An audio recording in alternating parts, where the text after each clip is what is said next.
우리는 지난주 기생의 아들로 태어난 입다가 길르앗의 장로들의 청을 받아들여서 길르앗의 장관과 그리고 백성의 머리가 되어서 암몬과 맞서게 되는 그런 과정을 보았습니다.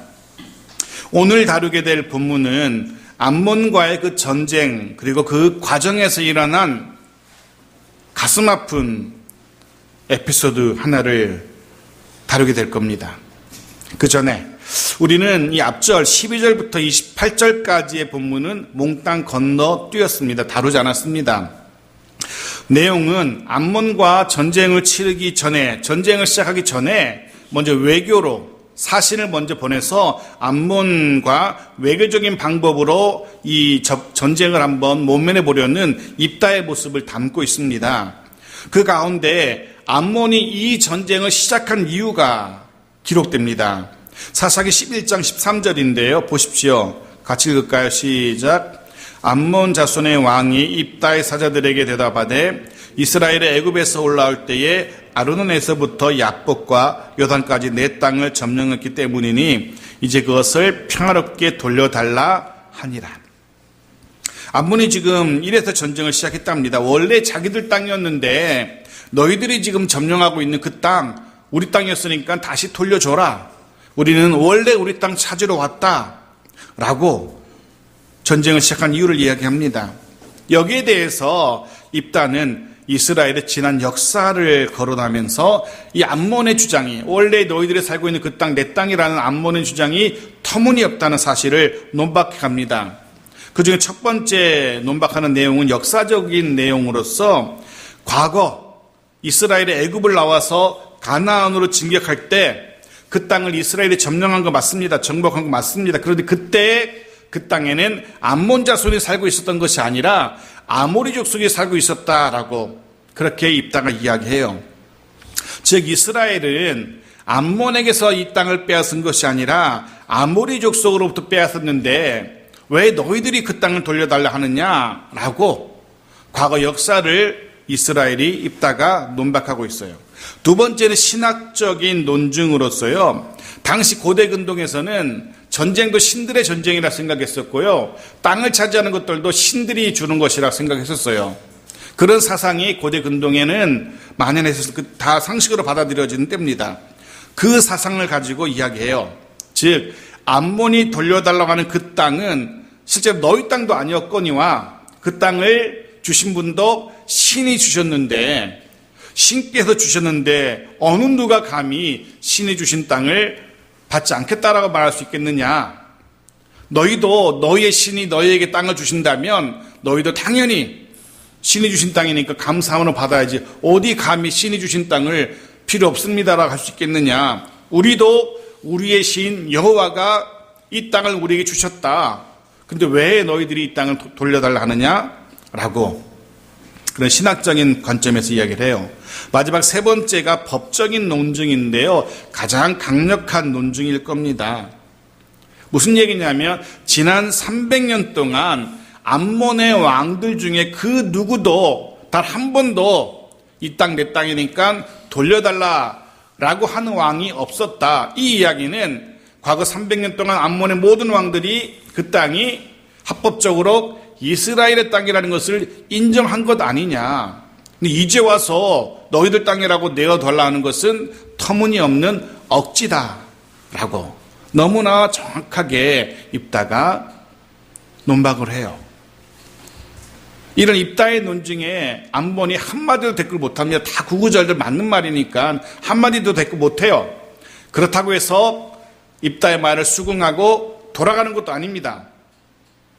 버티고 있어요. 어거지를 부려요. 계속해서. 남은 건 뭡니까?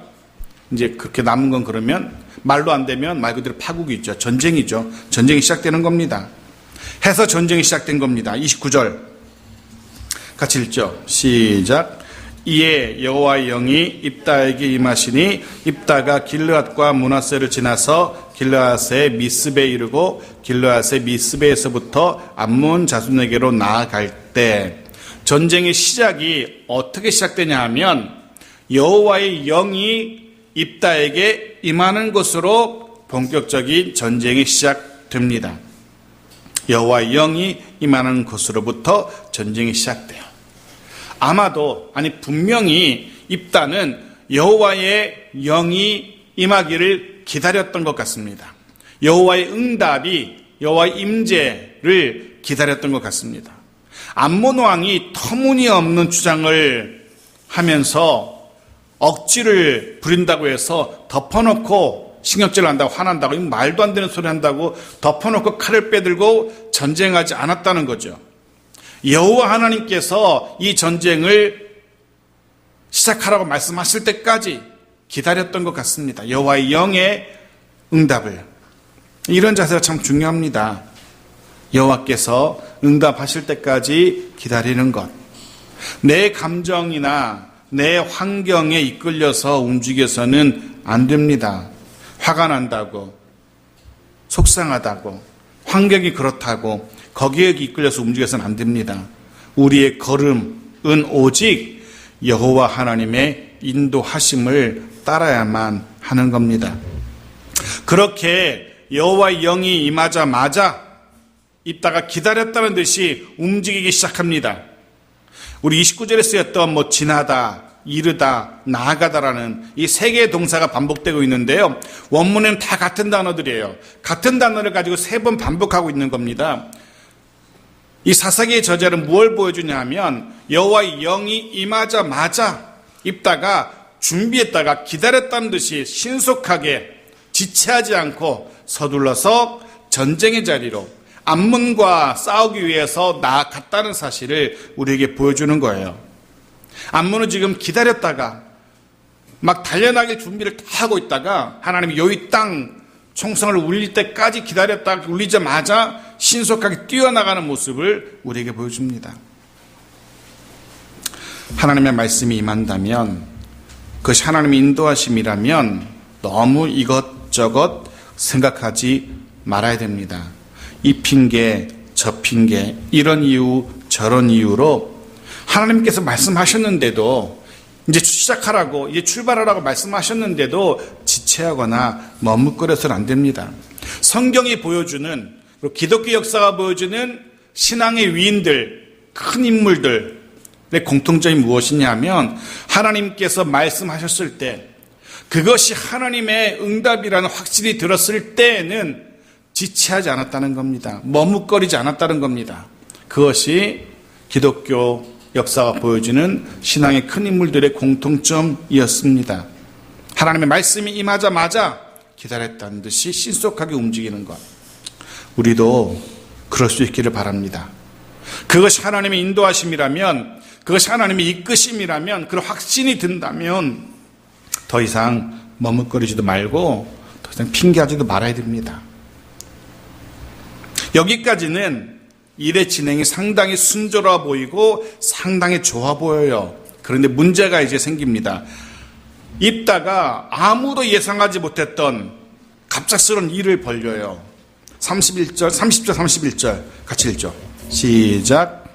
그가 여호와께 서원하여 이르되 주께서 과연 암몬 자손을 내 손에 넘겨주시면 내가 암몬 자손에게서 평안히 돌아올 때에 누구든지 내 집 문에서 나와서 나를 영접하는 그는 여호와께 돌릴 것이니 내가 그를 번제물로 드리겠나이다 하니라.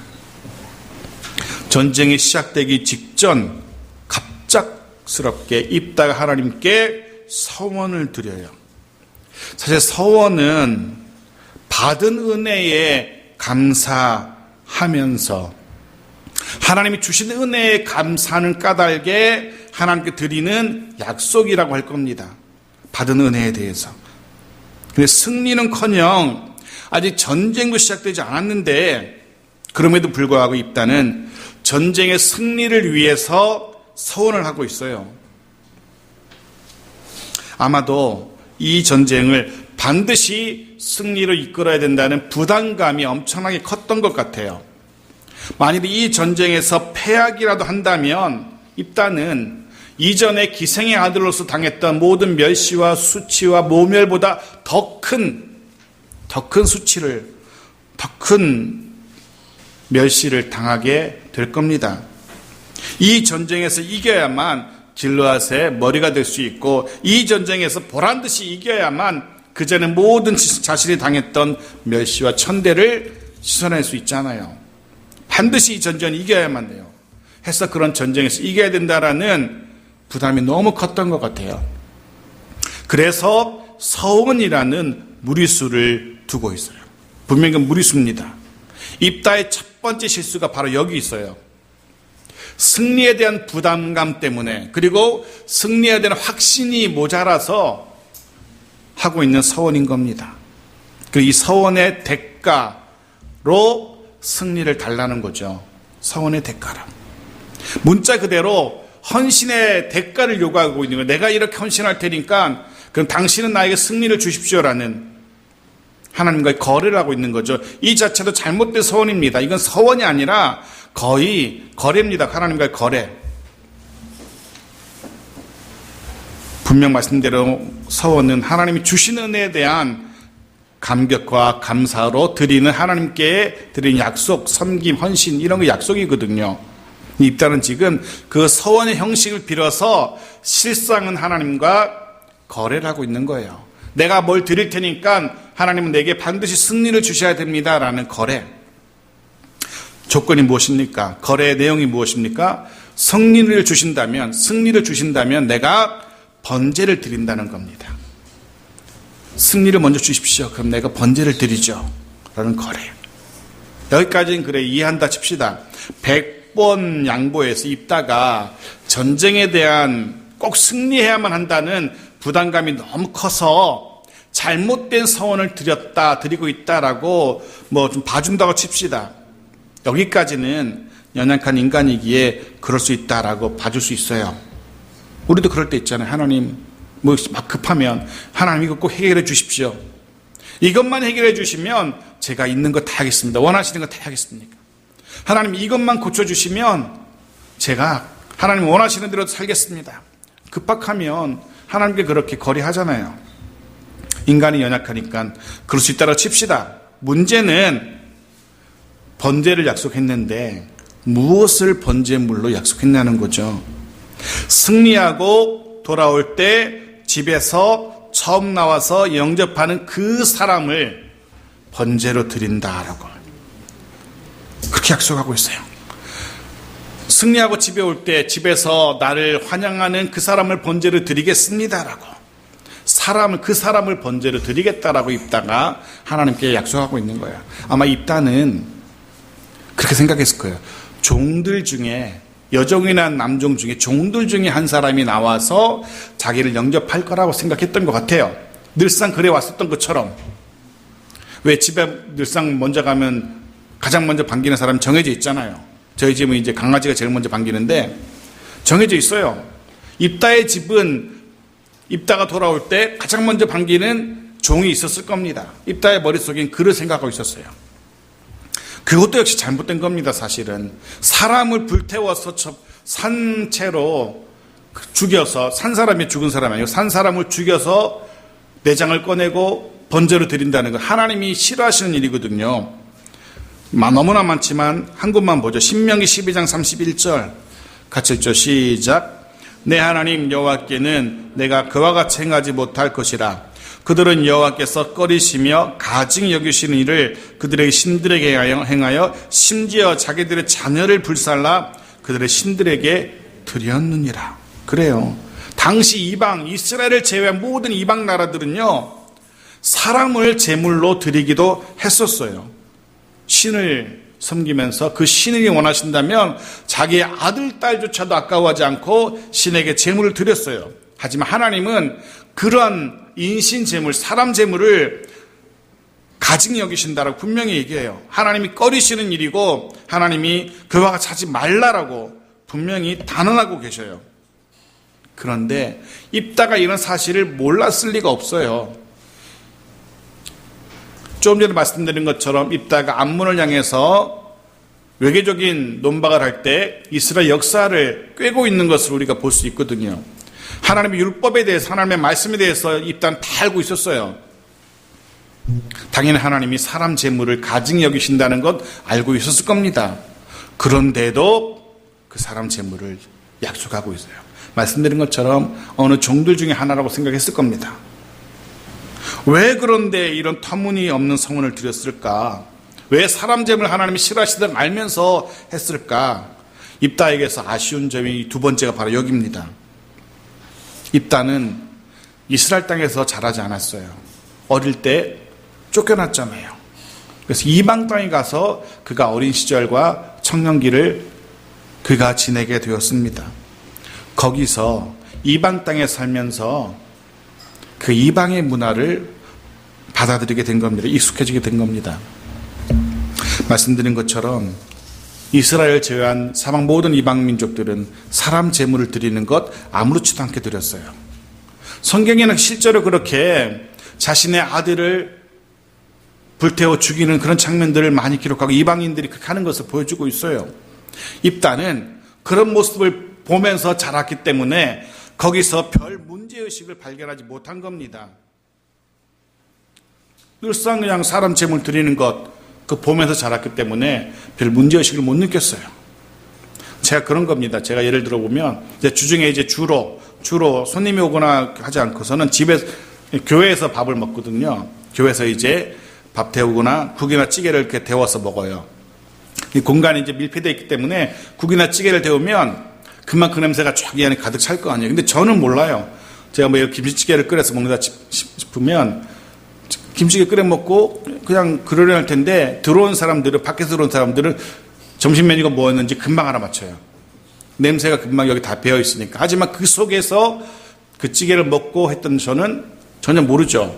그 냄새가 배어 있다는 사실을. 그런 겁니다.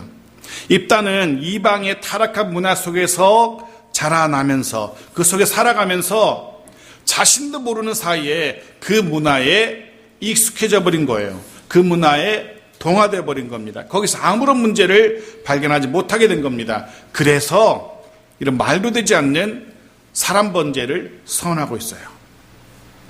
자, 그래서 서원했어요. 그 사람을 드리겠다라고. 가장 먼저 환영하는 그를 드리겠다라고.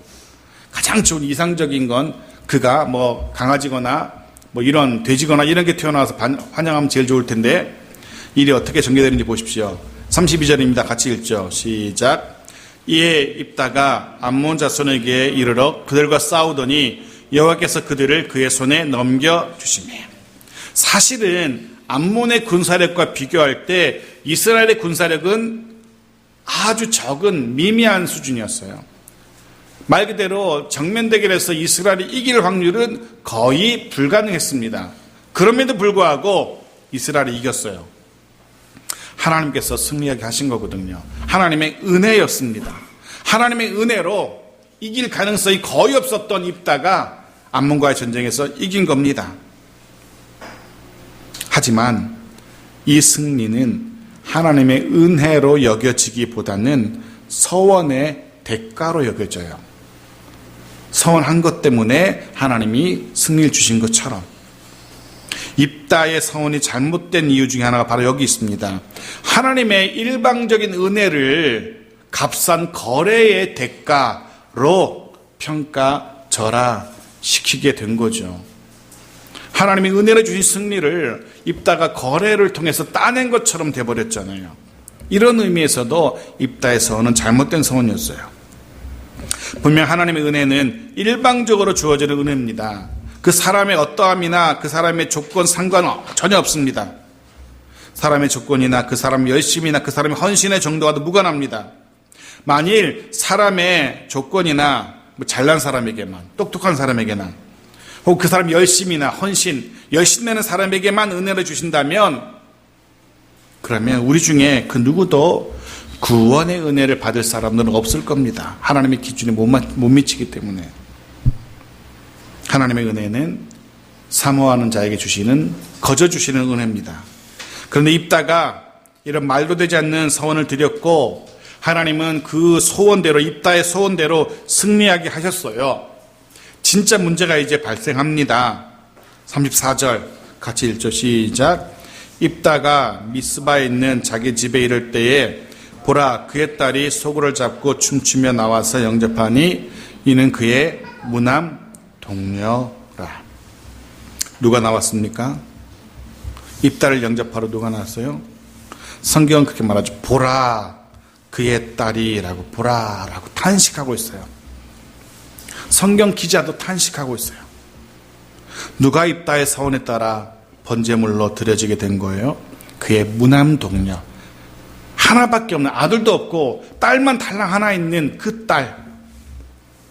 10아들 중에 10자녀 중에 하나를 그렇게 드린다 해도 세상을 잃은 것 같은 슬픔일 텐데, 하나밖에 없는 무남 동료 외딸입니다. 상상해 보십시오. 입다의 마음이 어떠했을지. 입다는 아마도 자신이 기생의 아들로 태어났잖아요. 자라면서 제대로 된 부모의 사랑 못 받고서 자랐을 거 아니에요. 사랑은커녕 온갖 멸시와 천대를 받으며 자랐을 겁니다. 그런 그가 가정을 이루고 자녀를 낳았는데 딸을 낳았어요. 얼마나 예뻤겠어요. 거기다 자신은 이제 힘도 있고 재물도 있고 권세도 있고 딸에게 해주고 싶은 건 다 해줄 수 있어요. 얼마나 그 딸에게 정성을 쏟았을지. 세상 그 누구보다, 그 무엇보다 소중한 딸일 겁니다. 그 무엇과도 바꿀 수 없는 딸이에요. 여러분도 여러분의 자녀 그렇게 생각하실 거 아니에요. 그런데 그 딸이 제일 먼저 자신을 영접하러 나온 겁니다. 승리하고 전쟁에서 승리했다는 소식을 듣고 그 자신의 아버지가 돌아온다는 소식을 듣고 말 그대로 맨발로 버선발로 나와서 아버지를 환영하고 있는 겁니다. 이 딸은 너무너무 기뻐서, 아버지가 무사히 승리하고 돌아오기 때문에 너무나 기뻐서 나와서 춤추고 조그만 소고를 치면서 아버지를 환영하고 있어요. 환하게 웃으면서 달려오는 그 딸을 보면서 아버지 입다의 심정이 어떠했을지. 35절 보십시오. 같이 읽죠. 시작. 입다가 이를 보고 자기 옷을 찢으며 이르되 어찌할꼬 내 딸이여, 너는 나를 참담하게 하는 자요, 너는 나를 괴롭게 하는 자 중에 하나로다. 내가 여호와를 향하여 입을 열었으니 능히 돌이키지 못하리로다니. 정말 하늘이 무너지더라도 이만큼의 충격은 아닐 겁니다. 딸이라니, 딸이 뛰어나오다니. 이 딸은 말 그대로 미친 사람처럼 자기 옷을 잡아 찢습니다. 말로는 표현할 수 없는 큰 슬픔을 온몸으로 표현하고 있는 겁니다. 그가 이렇게 외쳐요. 어찌할꼬, 어찌할꼬. 재밌는 건 히브리어로 어찌할꼬라는 단어가 아하예요. 아하. 말로 다할 수 없는 고통과 절망으로 인해서 터져나오는 깊고 깊은 탄식, 아하라는 말입니다. 어찌할꼬. 우리말처럼 들리죠, 마치. 아하, 어찌할꼬. 더 이상 우리 무슨 말을 할 수 있겠습니까? 탄식할 뿐. 그리고 딸이 그 뜻밖의 아버지의 반응, 자신은 그렇게 기뻐하며 환하게 웃으며 아버지한테 달려오는데 아버지는 갑자기 옷을 찢으며 땅에 머리를 박으면서 통곡하고 있어요. 슬퍼하고 있어요. 딸이 그 사정을 듣습니다. 그리고 나서 그의 반응을 보십시오. 딸의 반응입니다. 36절 같이 읽죠. 시작. 딸이 그에게 이르되 나의 아버지여, 아버지께서 여호와를 향하여 입을 여셨으니 아버지의 입에서는 말씀대로 내게 행하소서. 이는 여호와께서 아버지를 위하여 아버지의 대적 암몬 자손에게 원수를 갚으셨음이니이다 하니라. 뭐라는 겁니까? 아버지가 그렇게 서원했다면 서원대로 하십시오. 저를 죽여서 번제로 드리십시오 라는 말이에요. 참 대단한 딸인 것 같아요. 그렇죠. 혜원이 같았으면 장난해? 하면서 한마디로 장난해? 나를 왜 죽여? 죽으려면 아빠라 죽어. 아마 그랬을 거예요. 당연히 그럴 겁니다. 무슨 말도 안 되는 소리예요. 자기가 딸인 자신한테 동의도 안 받고 아버지 멋대로 서운해가지고 번제를 드려야 한다니, 이것은 무슨 흔히 말하는 개뼈다귀 같은 말이에요. 근데 이 딸은 그렇지 않았어요. 참 대단한 것 같아요. 아버지 뜻대로 하옵소서. 근데 참 아쉬워요. 이 딸의 반응도 아쉬워요. 이래서 성경을 열심히, 하나님의 말씀을 열심히 공부해야 되는 거예요. 이 딸이 조금 더 열심히 하나님의 말씀을 공부했더라면 이 아버지의 이 서원에서 허점을, 약점을 발견하고 그 서원이 무효라는 사실을 금방 알았을 거예요. 이 딸은 그러지 못했어요. 아버지의 서원이 잘못된 서원이었기 때문에 자신이 얼마든지 취소할 수 있다는 사실을 알았으면 좋았을 텐데 이 딸은 그것을 알지 못했어요. 하나님의 말씀을 몰랐기 때문에. 분명 하나님께 드린 서원은 반드시 지켜야 돼요. 하지만 그 서원도 하나님의 말씀의 테두리 안에서 지켜야 되거든요. 마치 법률이나 조례, 규례 이런 것들이 더 상위법인 헌법의 정신 아래에서 제정되고 시행되어야 되는 것처럼 사람의 서원도 하나님이 제정하신 율법의 테두리 안에서 지켜져야 되는 거예요. 서원했다고 해서 다 지켜야 되는 게 아니거든요. 예를 들면 이런 겁니다. 레위기 27장 8절 보십시오. 같이 읽죠. 시작. 그러나 서원자가 가난하여 내가 정한 값을 감당하지 못하겠으면 그를 제사장 앞으로 데리고 갈 것이요 제사장은 그 값을 정하되 그 서원자의 형편대로 값을 정할지니라. 그런 거죠. 서원자가 급한 문제가 생겼어요. 가족 중에 병이 들거나 해서 하나님께서 서원해요. 거래를 해요. 하나님 이 문제만 해결해 주신다면 혹은 이 사람은 우리 가족 중에 이 사람을 고쳐주신다면 제가 1,000만 원을 드리겠습니다. 하고 서원했다 합시다. 실제로 하나님이 그 문제 해결해 주셨어요. 근데 1,000만 원이는커녕 100만 원도 없는 집이에요. 이 집은 가난하고 찌들어가지고. 근데 하나님께 서원했어요. 그럼 어떻게 해야 돼요? 가족들이라도 다 노예로 팔아가지고 돈을 마련해서 1,000만 원 드려야 됩니까? 아니라는 거죠. 그거는 잘못된 서원이었기 때문에 다시 제사장 앞에 가서 자기 사정을 이야기하고 다시 수정하면 돼요. 형편대로 값을 정하면 돼요. 서원이라고 해서 다 갚아야 되는 게 아니에요. 하나님 율법이 정하신 대로 얼마든지 취소하거나 고칠 수 있어요. 그렇다면 사람을 제물로 드리는 이 문제에 있어서 이 잘못된 서원을 수정을 했어야죠. 취소시켰어야죠. 오늘 입다의 이야기에서 아쉬운 점 세 번째가 바로 여기에 있습니다. 입다는 물론이거니와 그 딸도 마찬가지고 그 누구도 입다의 서원이 잘못된 말도 되지 않는 서원이라는 것을 아무도 지적하지 않아요. 아무도 이 서원을 취소하거나 수정하지 않아요. 심지어는 제사장조차도. 실제로 번제를 드리는 사람은 제사장이거든요. 사람이 번제물을 드릴 때에는 그 번제물을 제사장에게 드려요. 그럼 제사장이 그 번제물을 칼로 죽여요. 제사장이 배를 갈라서 내장을 꺼내고 태우고 하는 이 일을 제사장이 해요. 그렇다면 입다가 자기의 딸을 번제물을 드리고자 데리고 왔다면 제사장이 어떻게 해야 돼요? 율법을 너무나 잘 아는 제사장이라면 어떻게 하겠어요? 입다님, 이거는 잘못된 서원입니다. 율법에 금하는 서원입니다. 그러므로 이 서원은 무효입니다.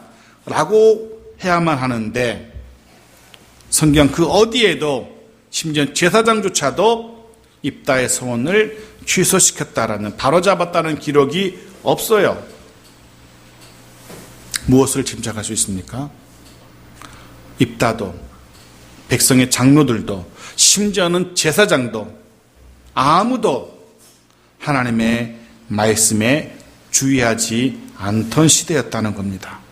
아무도 하나님의 말씀으로 돌아가지 않았다는 건 최종적인 판단을 하나님의 말씀으로 했어야 했는데 아무도 그러지 않았다는 겁니다. 단 한 사람도 하나님의 말씀을 묵상하고 그 말씀대로 살고자 하는 자가 없던 시대가 바로 이 시대입니다.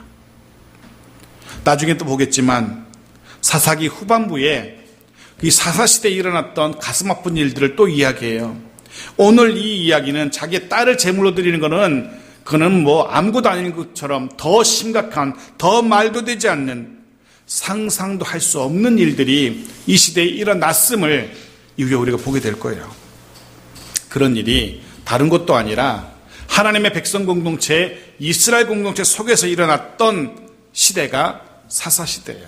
그래서 사사시대를 이렇게 이야기하죠. 사사기 21장 25절 보십시오. 같이 읽죠. 시작. 그때 이스라엘의 왕이 없으므로 사람이 각기 자기의 소견에 옳은 대로 행하였더라. 각기 자기 소견에 옳은 대로. 자기 볼 때 아무 문제 없으면 되는 거예요. 자기 볼 때 옳다고 생각되면 그냥 하는 겁니다. 자기 하고 싶은 대로 하던 시대가 사사시대였어요. 하나님에 대해서, 하나님의 말씀에 대해서. 이딴 것에는 아무도 관심을 두지 않습니다. 해서 딸을 번제로 드리는 이 말도 되지 않는 일이 하나님의 공동체 속에서 실제로 벌어지게 된 겁니다. 물론 입다의 딸의 이 죽음을 다르게 해석한 학자들도 있어요.